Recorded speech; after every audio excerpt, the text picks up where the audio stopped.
stop doing this. You have to stop chasing money.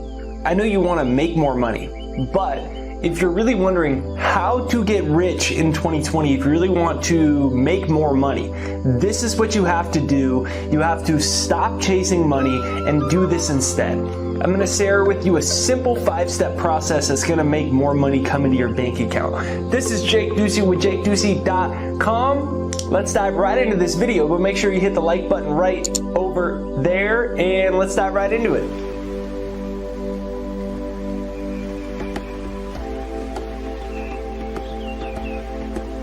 So the first thing you gotta know is needy is creepy when it comes to money. Think about it just like a relationship. If you were on your first date, what's the one thing you're told not to do? Don't be so dang needy. When you're overly needy for the relationship to work, the other person, most often than not, walks away.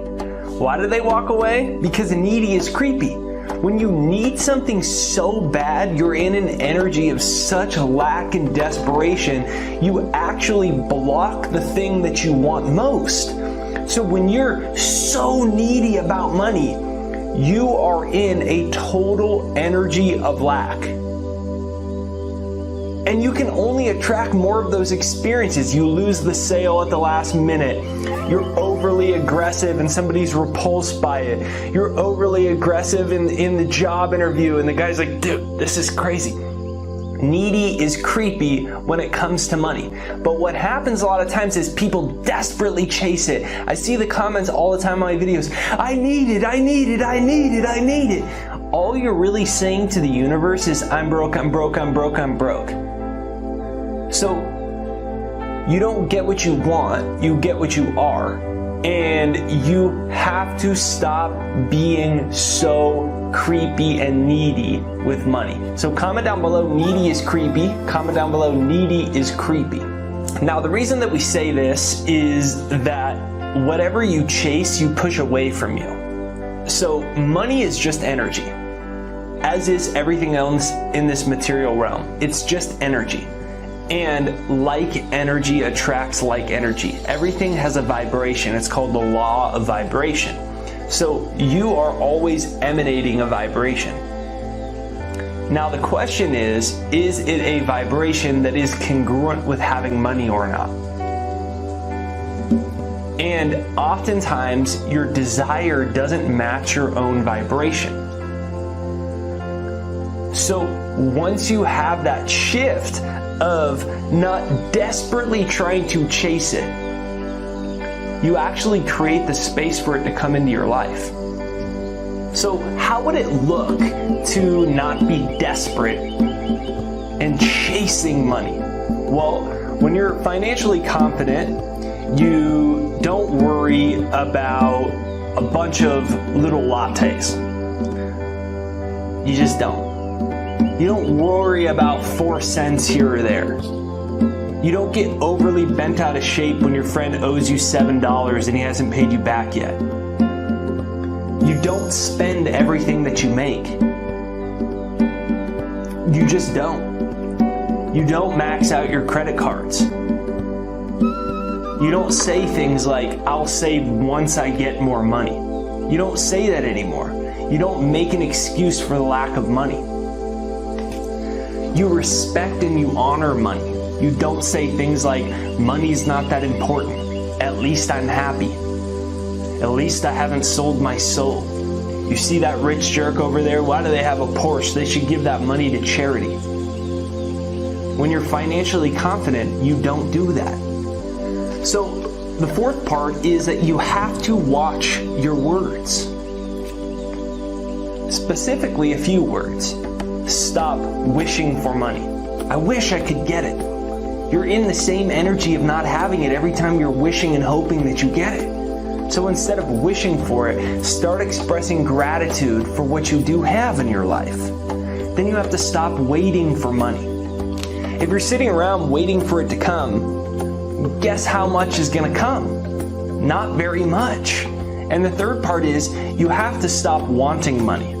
Now this sounds like a paradox, But when you stop wanting money and you start realizing that instead of wanting it, that you can actually start to speak it into your life, then you don't want it anymore because you know it's already within you, because the kingdom of heaven is within you. So instead of, I really want more money, I really wish I get more money, I'm waiting for more opportunities to come, you start saying things like this: I'm so grateful that God's abundance flows into my life. Large sums of money come to me quickly and easily.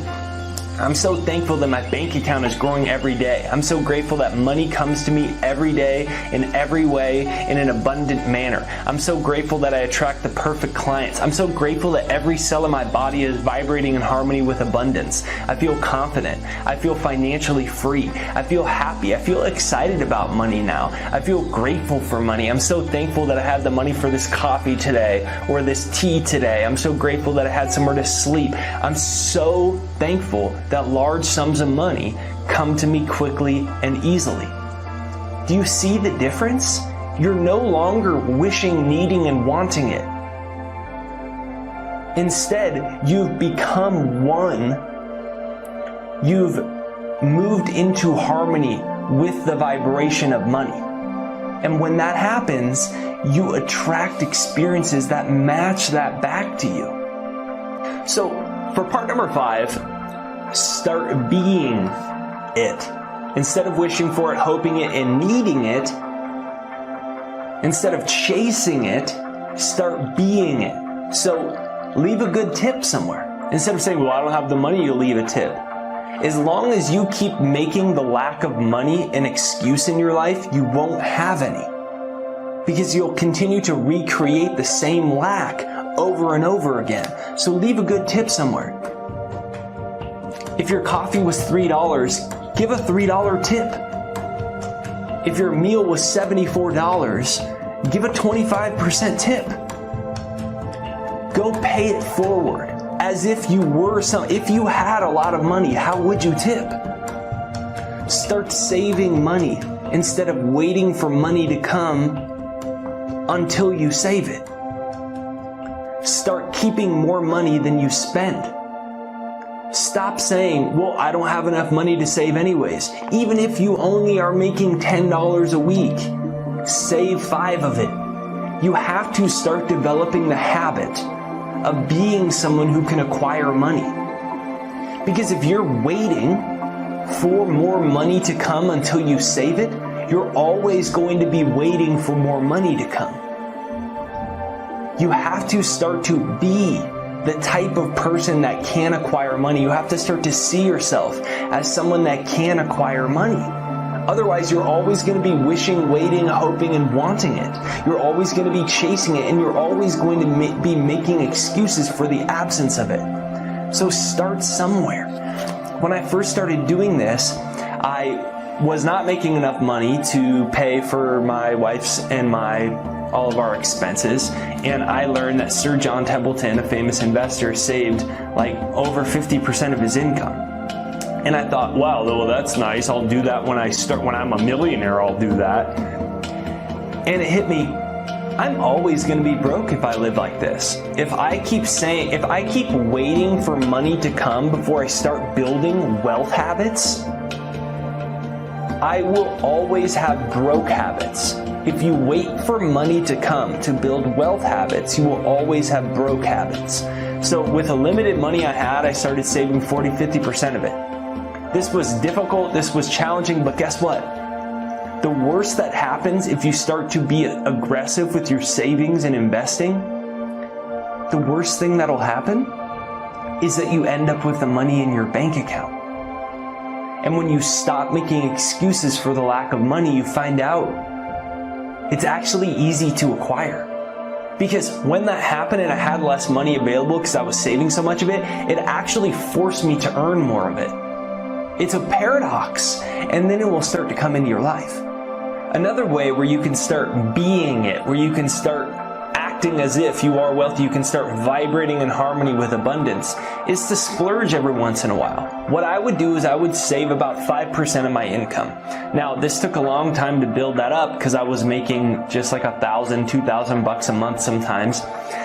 And so to save 5%, it wasn't very much money. But what I would do is I would take 3 months, 4 months, 5 months, 6 months, and I would go just splurge it. So Ashley and I would go get, like we lived in LA at the time and I couldn't afford a nice hotel in LA. It was really expensive. So we went to Ventura, which is cheaper. And I got a hotel. I could only afford it for one night on the water on a weekday when it was substantially cheaper than the weekend. On the water, top floor, nicest room. Wasn't the greatest hotel in the world, and it was still nice though, and it was cheaper area because I couldn't afford it in LA, and we spent one night in there. So I started ingraining that into my subconscious that yes, I can do it. So start to build a little splurge account with 2% or 3% or 5% of your money, and then go blow it every once in a while. Go to a nice restaurant. Don't do this with a credit card with money you don't have. You do this with money you acquire and accumulate. Now this does a few things. One, it will inspire you when you spend it, because I'm in this nice hotel and I'm like, man, I need to be able to attract more money. And then in addition to that, I started to see myself as someone who could do it. I felt like a boss when I walked up and I was like, yep, that's me in the top room there. I could only afford it for one night, but who cares? I left inspired. I had ingrained it into my mind that it was a possibility, instead of what most people do is they say, I can't afford it, I can't afford it, I can't afford it, I'll do it when I have more money. But that only reinforces the lack and continues to attract more of that back into your life. Now, last but not least, keep a money gratitude journal. Every day, write 3 things about money you are thankful for. Write 3 things you are thankful for about money. This is important because most people's biggest problem is they have a negative relationship with money. They resent money, but they want it. They resent the fact that they don't have it. They wish they lived in a world where they didn't need it, or that their dad was a Bill Gates, so they never had to work. But at the same time, they wish they had it. So there's an incongruence in the relationship. On a deep level, you want it, but you resent it at the same time. So there's a problem. You're subconsciously blocking it from coming into your life, and you have to change that relationship. The simple and most powerful way to do that is to do a gratitude journal about money. Just write out 3 to 5 things you're thankful for every day about money. It might be that you had a comfortable bed to sleep in the night before.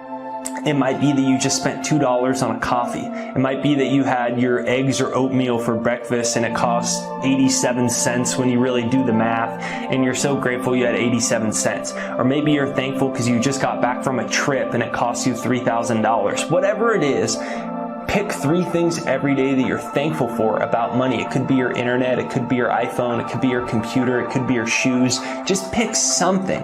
And what you're going to do is start to build a healthy relationship with money. Money has ears, and it hears when you call it. So when you start to build this relationship, it will start to show up in your life more. So comment down below, money has ears and it hears when you call. Comment that down below. Money has ears and it hears when you call. Comment that down below. Money has ears and it hears when you call. So this is Jake Ducey with JakeDucey.com. Make sure you hit the like button right over there. Thank you for watching this video all the way through. If this is your first time, it's nice to meet you. Virtual handshake. If you've watched this channel many times, I really appreciate you coming back. Thank you for being here and spending your morning, afternoon, or evening watching this video all the way through. Please make sure you watch this video again to make sure that you're able to apply all these big ideas. If you know one thing about me and this channel, it's not about just motivating you. It's making sure that you have things you can apply into your life. So there's a lot of big nuggets in here. I hope you can apply them into your life. Thank you for watching this video. Go to thesecondmind.com right there down below. And remember, money has ears and it hears when you call it.